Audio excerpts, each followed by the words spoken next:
उत्तर प्रदेश में ड्यूटी के दौरान लैंडस्लाइड में राजस्थान के सीकर के रहने वाले ग्रेनेडियर देशराज सिंह तंवर को देश ने खो दिया। शहीद की पार्थिव देह सुबह पाटन पहुंची। इस दौरान पैतृक गांव काचरेड़ा तक 6 किलोमीटर लंबी विशाल तिरंगा यात्रा निकाली गई। राजस्थान की वीरभूमि ने मंगलवार को अपने एक रणबांकुरे को नम आंखों और गर्व से भरे दिल के साथ विदाई दी।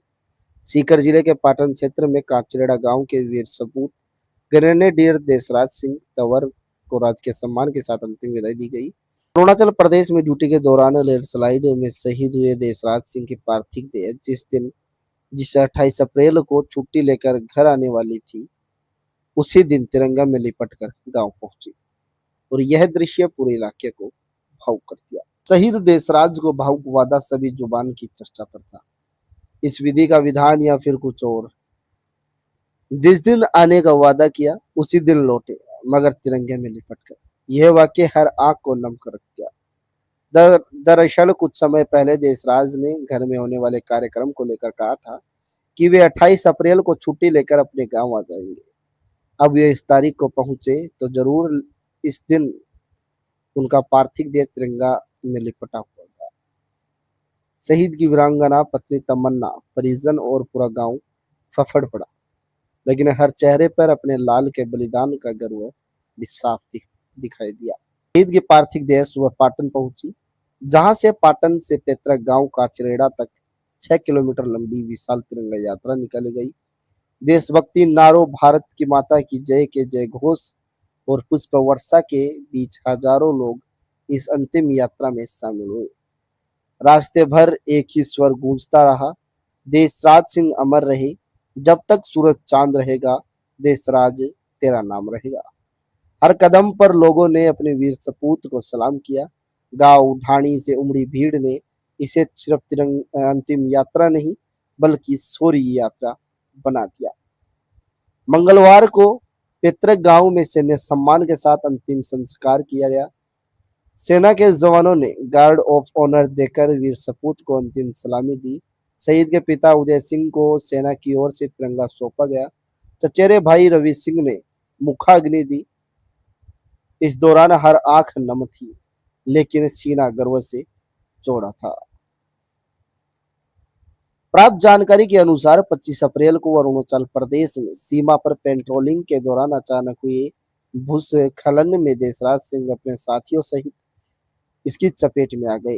हादसे में 2 जवान वीरगति को प्राप्त हुए, जबकि एक जवान घायल हुआ। बताया गया कि उनके 10 साथी आगे निकल चुके थे और देशराज 2 साथियों के साथ पीछे आ रहे थे। तभी प्रकृति ने यह क्रूर वार किया। बताया जा रहा है कि शहादत से 3 दिन पहले 22 अप्रैल को देशराज ने पत्नी तमन्ना से बात की थी। 2 साल के मासूम बेटी का हाल पूछा था। किसे पता था यह आखिरी बातचीत होगी। 2023 में शादी हुई थी। अभी घर आंगन की खुशियां पूरी तरह बसी भी नहीं थी कि मातृभूमि ने अपने इस सपूत को पुकार लिया। जानकारी के मुताबिक शहादत से कुछ दिन पहले देशराज ने परिवार को बताया था कि 28 अप्रैल को घर आऊंगा। 7 मई को ससुराल में कार्यक्रम था। 10 मई को रिश्तेदारी में शादी। घर में इंतजार था, लेकिन नियत ने ऐसा मोड़ लिया कि उसी तारीख को घर पहुंची पार्थिव देह। यह संयोग नहीं, शहादत का सबसे मार्मिक अध्याय बन गया। शायद किस्मत ने कुछ और लिखा था। देशराज सिंह जुलाई 2019 में सेना में भर्ती हुए थे। बड़े भाई भोजराज सिंह भी सेना में तैनात है, जबकि दादा भगवान सिंह सेना से रिटायर्ड है। मानो इस परिवार की रगों में ही देशभक्ति है।